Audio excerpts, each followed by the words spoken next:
So I'm going to start with a question, okay? Just give me a thumbs up for yes, a thumbs down for no, thumbs in the middle for not sure. Do you think we can control our thoughts? What I believe is that we can't control our thoughts, but we can control what thoughts we choose to put energy into. So if you think about it, we get hundreds of thousands of subconscious thoughts every day. They just pop into our heads before we even really know about it. Everything we see, we smell, we touch, we hear, it all creates thousands and thousands of subconscious thoughts. We couldn't possibly consciously think about all of those thoughts. So those subconscious thoughts are all whizzing into our head, but we can consciously choose which thoughts we put energy into. And that's the really important bit. I'm going to keep talking this week about subconscious and consciously doing things. We have to consciously put effort into stuff to start creating some new habits and to start maybe finding some different perspectives. It's not just going to happen automatically. We've got to consciously do it. And it starts with your thoughts. So think of those thoughts being like actors on a stage. You're in the audience, but you're in control of the spotlight. So on that stage, you've got all the actors, and you've got some actors that are really funny, and they make you laugh, and they make you feel good, and you feel happy, and that kind of makes you feel confident and really positive. And there's other actors on the stage that are really sad and make you feel quite depressed and down and not great about yourself. They're all on the stage, but you've got control of the spotlight. You've got control over which actors you give a voice to. It's exactly the same with your thoughts. You're in control of which thoughts you shine your spotlight on. Now, I'm guessing that makes sense. Does it make sense? I'm also guessing it's not easy, is it? Because we get into habits sometime, and it's like the spotlight is automatically shining on the thoughts that aren't helpful for us. And it's like you've lost control of that spotlight. You haven't. It's just it's got into the habit of shining in a certain direction. So we've got to work out how to take that control back so that you can consciously get hold of it and shine it on the thoughts that are going to help you feel better. So how do we do that? Everyone uses the internet. Yep, stupid question these days, isn't it? So when you want to find out information, what do? Google, yeah. So get Google search bar and you put into that search bar whatever you want to find information out about, yeah? Last night we were told by, who told us? Someone told us about some reading glasses for map reading. It was Rusty, that are like clear glasses, but when you look down at your map, you've got your reading glasses. So they're called reading safety glasses. So what did we do? Put it into Google. So, reading, I can never write quick enough. You put reading safety glasses in your Google search bar, what does it do? Comes up shows you results. So it searches through all the millions and zillions of bits of information out in Google cyberspace, doesn't it? And it sends back information just related, excuse me, to what you've put in the search bar. And it ignores everything else. Yep. Well, here's the amazing thing, right? You have got your very own Google search bar in your brain.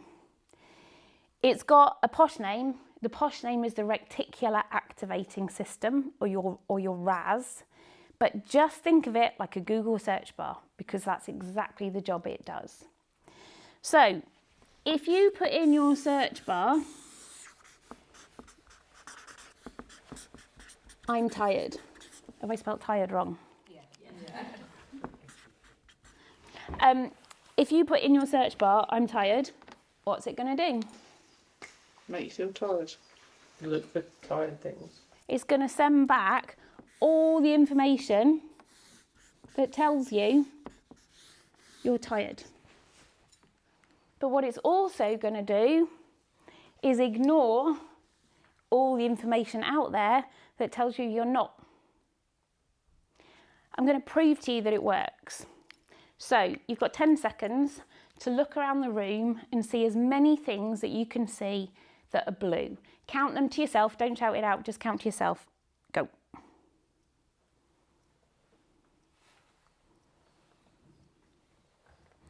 Three, two, one. How many things did you see that were red? One, because we weren't looking. What you look for is what you see. So if you're telling yourself, I'm tired, I'm depressed, I'm anxious, I can't do this, it's going to give you all the evidence that backs up what you're putting in your search bar. This is really relevant when you've been through trauma because, you know, we're all about being realistic. So if you've been through something traumatic, it's natural that you start looking for danger. So it's natural that you are going to put it in your search bar. So one example is someone who came on a program a couple of years ago. They'd been in a controlling relationship. They eventually managed to get out of it, but they'd had a pretty tough time with that. They then got into a new relationship, all going really well. And then one weekend, he decided he wanted to surprise her. So he packed all her cases and he booked a weekend and was going to take her away for a nice romantic weekend. Guess what she put in her search bar? Controlling. Because she felt like he was trying to control things by packing her suitcases, arranging something without asking her. So she kind of had, I mean, they split up, she had huge doubts. Good news is they got back together and they then got married, so she kind of worked it out. But that was what was happening. Because of what she'd been through, it was what she was looking for. She's doing it to protect herself. But it's something to be really, really aware of. What you look for is what you see.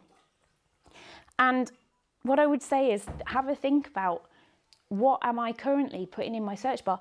Today, like the weather is a perfect example. We were chatting about it this morning, George, weren't we?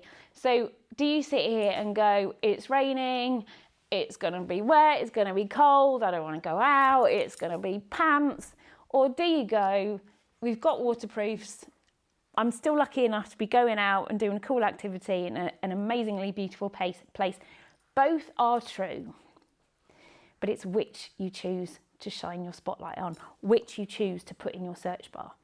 So understanding how the brain works is a really a good starting point for understanding how to take that control of that spotlight and start shining it in a different direction.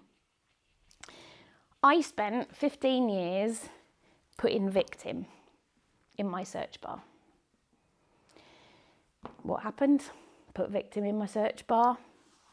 All it does is send me back all the information that reinforces the fact that I'm a victim. But here's the thing.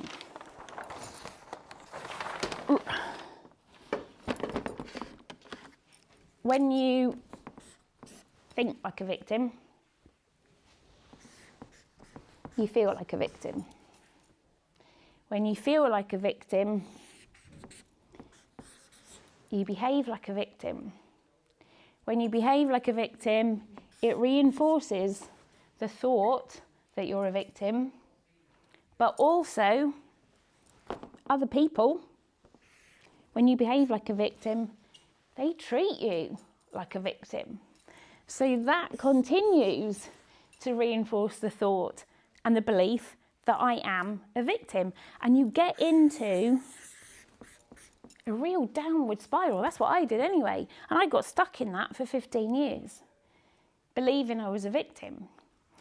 When I started to understand this stuff, I made a conscious decision, and I'm back to that word, it had to be a conscious decision. It wasn't going to happen automatically, to change what I was putting in my search bar. And I made a conscious decision to put survivor in my search bar. Now, when I say survivor, I don't mean like, I'm a gladiator, you know. It's just about the opposite of being a victim. When I changed what I was putting in my search bar, I started to think like a survivor. Think like a survivor, you feel like a survivor. Feel like a survivor, you behave like a survivor. Behave like a survivor, people treat you like a survivor. And that spiral starts to go in an opposite direction. Over time, it then becomes quite easy. Not easy, easier, but it becomes a lot easier than it was when I was stuck here.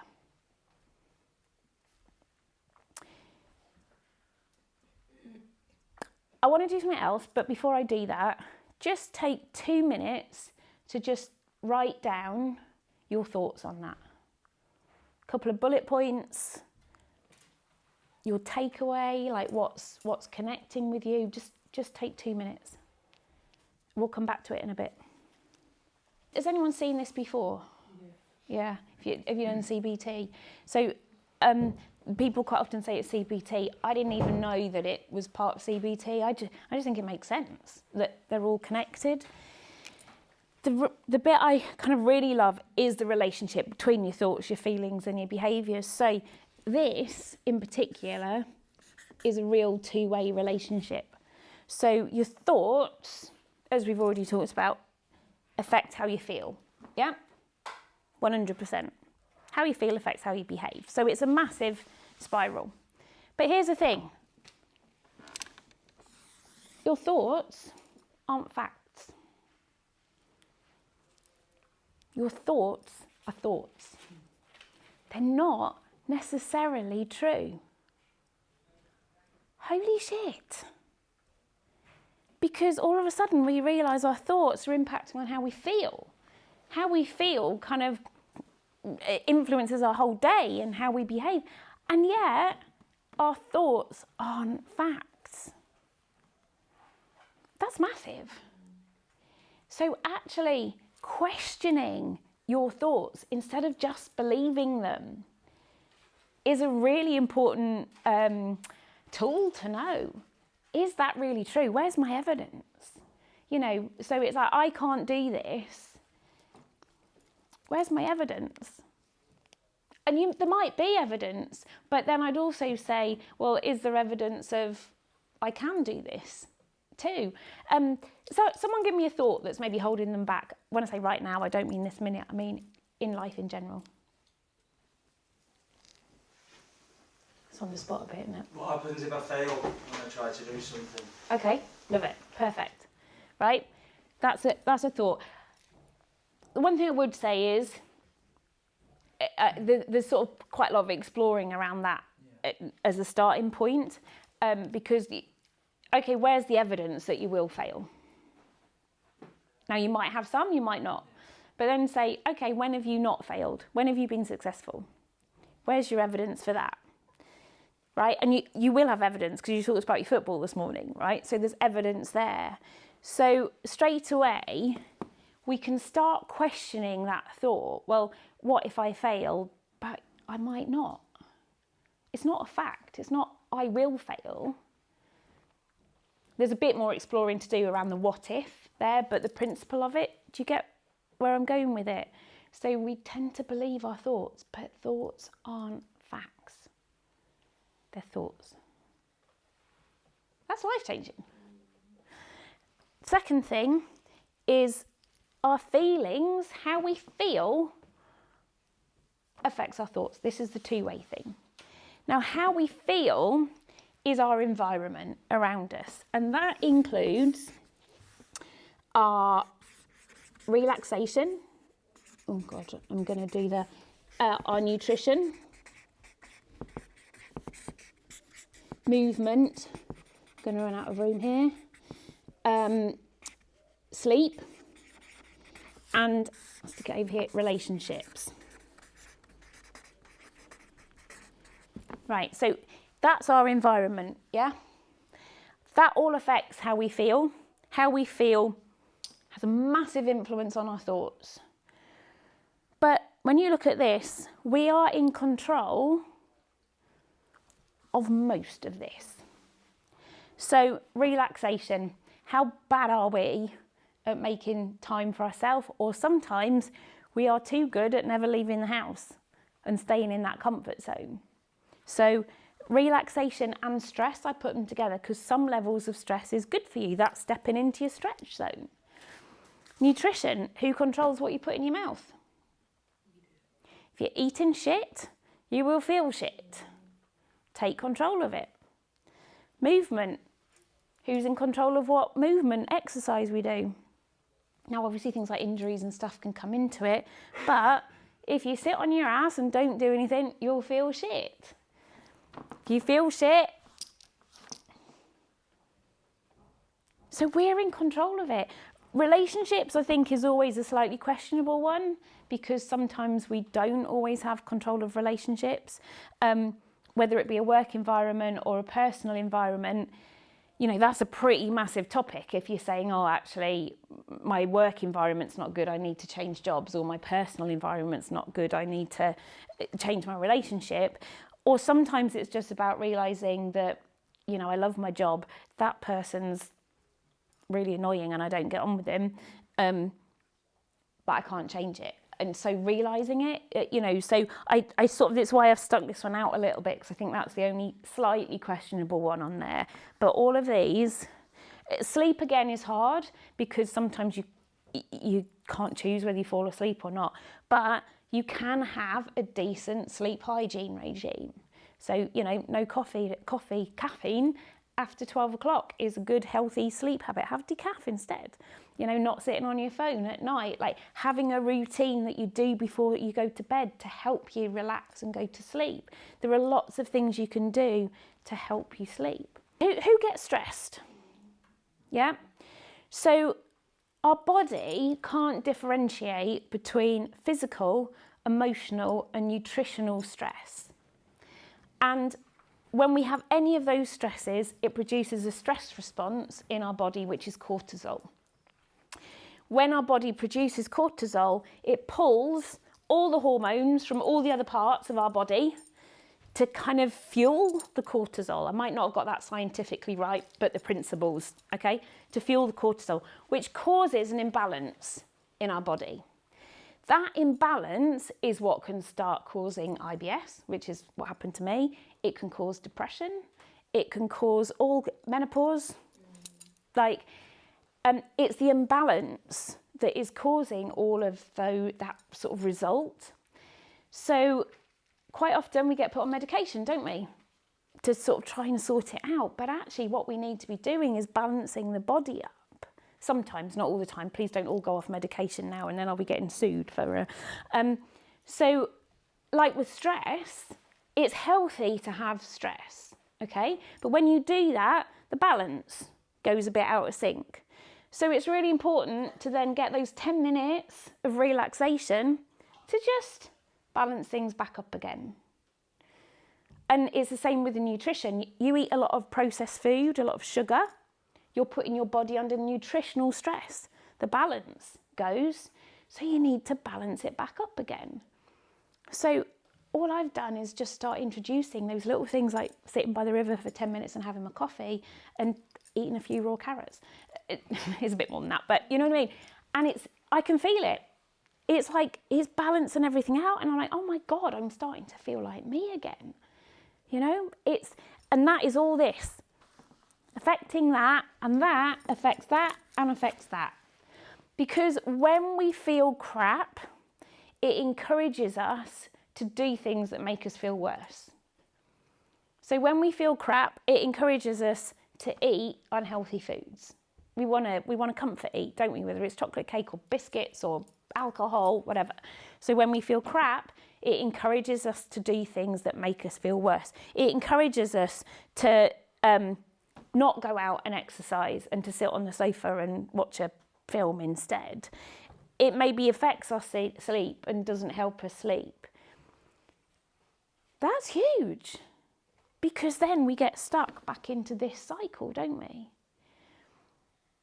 What you do determines how you feel more than how you feel determines what you do. So that comes down to this bit. What you do determines how you feel more than how you feel determines what you do. So when you're feeling low, when you're thinking negative thoughts, it's easier to change that cycle here. Go and do something different. Really powerful. And we can get into habits, and we're going to talk more about habits tonight. You can get into a habit of what you put in your search bar. You can get into a habit about behaviours that aren't helpful to you. You can get into a habit of these things not helping you. And changing that habit is hard. It is absolutely hard, but who's the one person that can do it? You, me. And that's really cool, isn't it? Because that means it's within your control. But knowing how to start changing it is the important bit. First thing I say is be aware. Knowing this stuff is a great first step. We'll talk more about the next bit of how tonight when we do habits. But as far as what we've done this morning goes, 2 things. And I'm all about keeping it simple, because I think keep it simple, you stand a chance of remembering it. First thing, consciously change what you're putting in your search bar. So today, you might have the habit and these negative thoughts automatically, subconsciously pop into your head. Okay, when that happens, George, I'm going to use you as an example again around the energy drinks. When you said, I have to have one before I can, right? You're putting that thought in your head and that's what you believe. Hey, thoughts aren't facts.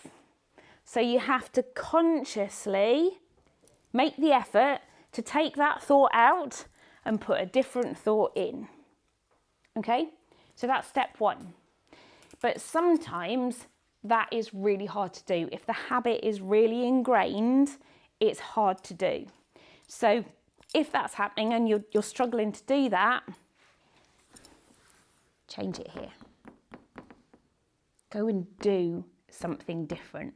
Do something different, start to feel differently, and then you can start to have a bit more energy to change those thoughts. Anyone sort of had any light bulb moments with that? Yeah. I think my light bulb moment with that was actually only recently have I noticed that I've started doing some of that myself anyway. But seeing it written down on paper is like, okay, I'm Brilliant. heading in the right direction. Yeah. Which is good. Choice. They're probably the 2 words, that conscious, subconscious and choice, that we'll keep coming back to. I was feeling pretty pants about going out for a run this morning, and then I spoke to George. George, you were bloody brilliant about like that discussion of, actually, well, you can go out going, no, I really don't want to do this, or you can just go, I might enjoy it, and actually I'm in a cool place and, it's raining, but it's warm, and sometimes the best thing is when there's rain on your face. I'm just being open-minded to go and see, rather than going out telling myself it's going to be crap, because if I tell myself it's going to be crap, guess what? It's going to be.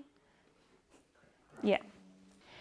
I can remember my coach when I was doing paracanoe had a huge influence on me because he didn't get me. And I was getting into a really negative headspace, influencing like this, and I was paddling like shit. And one of the other girls on the squad, she sent me the, who sings it? Rihanna, Ricochet, Bulletproof. And so she said, every time before you go into a session, play that to yourself. Think like you've got an armour on, and all his comments, you just let ricochet off you. So I did. I put my headphones on, walking down to every training session. That was what I put in my search bar. I'm just going to let them ricochet off me. But it's hard, because other people do massively influence this. But being aware that you are in control, it's bloody hard, and it's normal that they influence us.